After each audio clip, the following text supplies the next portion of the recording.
తమ న్యాయమైన డిమాండ్లను పరిష్కరించాలంటూ సిహెచ్ఓలు ప్రభుత్వాన్ని డిమాండ్ చేశారు. చిత్తూరులోని గాంధీ విగ్రహం కూడలి వద్ద వారు వినూత్న ర్యాలీ చేపట్టారు. 6 ఏళ్లు పూర్తయినా తమను పర్మనెంట్ ఉద్యోగులుగా ప్రభుత్వం గుర్తించలేదని ఆవేదన వ్యక్తం చేశారు.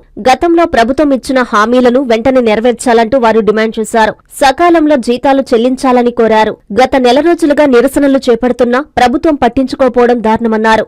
తమ న్యాయమైన కోరికల్ని పరిష్కరించేంత వరకు తమ పోరాటం ఆగదని హెచ్చరించారు. రాష్ట్రం మొత్తం 26 జిల్లాలలో ఉన్న సిహెచ్ఓలు తమ నిరసన గళాన్ని వివిధ రూపాలలో తెలియజేస్తున్నారని తెలిపారు.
చేయాలని అదేవిధంగా మేము స్టేట్ మొత్తంలో 26 జిల్లాల్లోనూ ప్రత్యేకించుకున్నామని గత 22 రోజులుగా సభలో పాల్గొంటూ ఉన్నాము. ఇప్పటివరకు మాకు ప్రభుత్వం నుంచి ఎటువంటి స్పందన లేదు. కావున దయించి మా మీద వెంటనే స్పందించి మా న్యాయమైన డిమాండ్లను నెరవేర్చాలని కోరుతున్నాము. 22వ రోజు సమ్మె చేస్తున్నాము. గాంధీ బొమ్మ నుంచి వివేకానంద సర్కిల్ వరకు ర్యాలీ నిర్వహించి మళ్ళీ ఇక్కడ మాట్లాడుతున్నాము. 6 సంవత్సరాలు పూర్తి చేసిన సిహెచ్ఓలను వెంటనే రెగ్యులర్ చేయాలి. 23% హైకో 5% ఇంక్రిమెంట్ కూడా మాకు వెంటనే అమలు పరచాలి. ఏదైతే పెండింగ్ బకాయిలు ఉన్నాయో వాటిని కూడా మాకు సత్వరమే విడుదల చేయవలసిందిగా మేము గవర్నమెంట్ వారిని వేడుకుంటున్నాము. తర్వాత ఏదైతే ఈపీఎఫ్ఓ 2 సంవత్సరాల నుంచి కట్టేస్తున్నారో వాటిని కూడా పునరుద్ధరించాలని కోరుకుంటున్నాము. ఇన్ని రోజులు 22 రోజులు సమ్మె చేస్తున్నామంటే ఎంతో బాధ ఉంది, ఎంతో ఆర్థిక ఇబ్బందులు సమస్యలు ఫేస్ చేస్తున్నాం కాబట్టి ఈ రోజు రోడ్డెక్కాము. మా సమస్యలను ప్రభుత్వం వెంటనే వారి యొక్క దయాహృదయంతో మమ్మల్ని పిలిచి మాట్లాడి సమ్మెను విరమించే విధంగా చేయాలని కోరుకుంటున్నాము. అదేవిధంగా పల్లెటూళ్ళల్లో కూడా ప్రజలు మేము లేకుండా చాలా సమస్యలు ఫేస్ చేస్తున్నారు. బీపీ షుగర్కి మాత్రలు కానీ, బీపీ షుగర్ పరీక్ష చేసుకోవడం కానీ, గర్భవతులు బాలింతలు కూడా ఎన్నో సమస్యలు పడుతున్నారు. వాళ్ళు మమ్మల్ని ఫోన్ చేసి అడుగుతున్నారు ఎందుకు రావట్లేదని. మా సమస్యలు పరిష్కరించిన వెంటనే మేము ఉద్యోగంలో జాయిన్ అవుతామని మేము ప్రభుత్వం వారికి విన్నవించుకుంటున్నాము. ముఖ్యంగా మాకు ఏవైతే 8 డిమాండ్లు ఉన్నాయో ఆ 8 డిమాండ్లని నెరవేర్చాలని ప్రభుత్వం వారిని వేడుకుంటూ, అందులో ముఖ్యంగా ఆయుష్మాన్ ఆరోగ్య మందిర్ కింద వాళ్ళు ఇచ్చిన గైడ్లైన్స్ ప్రకారం 6 సంవత్సరాలు ఎవరైతే పూర్తి చేస్తున్నారో వాళ్ళని ఖచ్చితంగా రెగ్యులరైజ్ చేయాలి అనేది అయితే మేము మెన్షన్ చేశాము. వాళ్ళు దాని మీద ఎటువంటి స్పందన రాలేదు ఇప్పటివరకు. తర్వాత రెండవది NHM కింద ఎవరైతే ఎంప్లాయ్ అయిన వాళ్ళు ఉన్నారో వాళ్ళందరికీ 23% హైక్ అనేది అందించి మా వరకు మాత్రము ఎక్స్క్యూట్ చేయడం ఏమాత్రం న్యాయం కాదని మమ్మల్ని కూడా వారి దృష్టిలో పెట్టుకొని మమ్మల్ని కూడా NHM కింద ఇంక్లూడ్ చేసుకొని మాకు కూడా 23% ఏదైతే ఆపారో దాన్ని ఖచ్చితంగా మాకంటూ ఇవ్వాలని మేము ప్రభుత్వం వారిని మరొకసారి విన్నపిస్తున్నాము. తర్వాత నిర్దిష్టమైన జాబ్ చార్ట్ అనేది లేక ఇక్కడ 464 మంది చిత్తూరు జిల్లాలోనే కాకుండా ఓవరాల్ ఆంధ్రప్రదేశ్ మొత్తానికి 10,032 మంది మేము తరచూ బాధపడుతూనే ఉన్నాము. ఈ పని ఆ పని అంటూ ఎవరు లేకపోయినా మమ్మల్ని పక్కడగా వాడటము, ఎవరు ఏ పని చేసినా మా దగ్గర చేయడం ఇదంతా జరుగుతుంది. ఖచ్చితంగా ప్రతి ఒక్క ఎంప్లాయీకి నిర్దిష్టమైన జాబ్ చార్ట్ అనేది ఉంటుంది. మాకు కూడా నిర్దిష్టమైన జాబ్ చార్ట్ అనేది ఇవ్వాలి. తర్వాత EPFO గురించి ఆల్రెడీ మేము ప్రభుత్వంతో మాట్లాడాము. ప్రభుత్వం వారు కూడా మాకు చెప్పడం జరిగింది. EPFO అనేది ఖచ్చితంగా ప్రతి ఒక్క ఎంప్లాయ్ అనే ప్రతి ఒక్క వ్యక్తికి, అది అవుట్సోర్సింగ్ కానీ కాంట్రాక్ట్ కానీ రెగ్యులర్ కానీ ఎవరైనా కూడా EPFO అనేది ఖచ్చితంగా ఇవ్వాలి.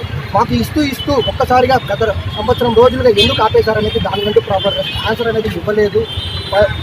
దానితో పాటు ఈ పని ఆధారిత ప్రోత్సాహకాలు ఏవైతే ఉన్నాయో ఇన్సెంటివ్స్ అనేటివి, ఈ ఇన్సెంటివ్స్ అనేటివి గత 2 సంవత్సరాల ముందు వరకు బాగానే చేస్తూ వచ్చిన ప్రభుత్వము దాని తర్వాత మమ్మల్ని ఏవైతే పెండింగ్ ఇన్సెంటివ్స్ ఉన్నాయో లేకపోతే ఇన్సెంటివ్స్ అనేటివి ఉన్నాయో దాంట్లో మమ్మల్ని చాలా నిర్లక్ష్యం చేయడం జరుగుతూ ఉంది. ఇది మాత్రమే కాకుండా ఈ పెండింగ్ ఇన్సెంటివ్స్ గత సంవత్సరం రోజుల నుంచి ఉన్నాయి, అవి కూడా వెంటనే విడుదల చేయాలని కోరుకుంటూ మేము 464 మంది మాత్రమే మేము ఇక్కడ రాలేదు. ఆ 464 మంది కుటుంబాలు రోడ్డు మీదకి ఈరోజు వచ్చి ఈ చిత్తూరు జిల్లాలో సమ్మె చేయడం జరుగుతుంది. ఈ ఆంధ్రప్రదేశ్ మొత్తానికి కూడా 10,032 కుటుంబాలు బాధపడుతున్నాయి. ఇది మాత్రమే కాకుండా గ్రామీణ ప్రాంతాల్లో ఉన్న ప్రజలు ప్రతి ఒక్కరు బాధపడుతున్నారు. వాళ్ళకి అందాల్సిన మందులు, వాళ్ళకి రావాల్సిన ఆరోగ్యం, వాళ్ళకి అందాల్సిన ట్రీట్మెంట్ ప్రతిదీ నిర్లక్ష్యం చేయబడుతుంది. కేవలం మాకు ఇస్తాము అన్న వాటి గురించి మేము అడుగుతున్నాము. మావి ఏవైతే మేము కోరుతున్నామో అవి కోరికలు మాత్రం కాదు, మాది మా హక్కుల్ని తీర్చేయండి అని పదే మేము ప్రభుత్వం వారిని విన్నపిస్తున్నాము. కూడా గవర్నమెంట్ వారు మాకు ఏమీ స్పందించలేదు. ఇక మీద కన్నా మా మీద కొంచెం చొరవతో మాకు జరిగిన అన్యాయాన్ని న్యాయంగా మార్చి మాకంటూ ఒక గుర్తింపు తీసుకురావాలని ప్రభుత్వం కానీ మేము కోరుతున్నాము. మమ్మల్ని చర్చలు ఏవైతే జరపాలనుకుంటున్నారో వాళ్ళని పిలిచి వాటిని మీరు క్లియర్ చేయాల్సిందిగా మేము కోరుతున్నాం. కాంచీపురం పెరుమాళ్ సిల్క్స్ మీ పెళ్లికి మా శుభ కానుక. పెళ్లి పవిత్రమైన శుభ సందర్భం. ఆ రోజున ప్రతి అంగి, ప్రతి చీర మీ కలల మాదిరిగానే ప్రత్యేకంగా చూడాలి. కంచి పట్టు చీరలు ఒక్కో నూలు పోగుతో అద్భుతమైన సంప్రదాయాన్ని, రాజసాన్ని నేసిన నెమలి రెక్కల వంటి అందమైన చీరలు. ఖచ్చితమైన కంచి శైలి కోసం కంచి వెళ్లాల్సిన పని లేదు. మీరు కోరుకునే అసలైన అపురూపమైన కంచి చీరలు ఇప్పుడు కాంచీపురం పెరుమాళ్ సిల్క్స్ లో 1+1 మగ్గం ఫోల్డ్ పట్టు శారీస్ 900, 1+1 సాఫ్ట్ సిల్క్ పట్టు శారీస్ 2500, 1+1 సాముద్రిక పట్టు శారీస్ 3500, 3 కంచి పట్టు శారీస్ 4500, 3 సిల్వర్ జరీ పట్టు శారీస్ 5000, 1+1 డిజైనర్ మగ్గం బ్లౌజ్ వర్క్ పట్టు sarees 6000, party wear dresses, crop tops, 3 pieces dresses మరియు డ్రెస్ మెటీరియల్ పై అప్ టు 30% వరకు స్పెషల్ డిస్కౌంట్. మీ జీవితంలో జరిగే మధురమైన పెళ్లికి అసలైన కంచి సంప్రదాయం మీ సొంతం చేసుకోండి. కాంచీపురం పెరుమాళ్ సిల్క్స్, వివి మహల్ రోడ్, తిరుపతి.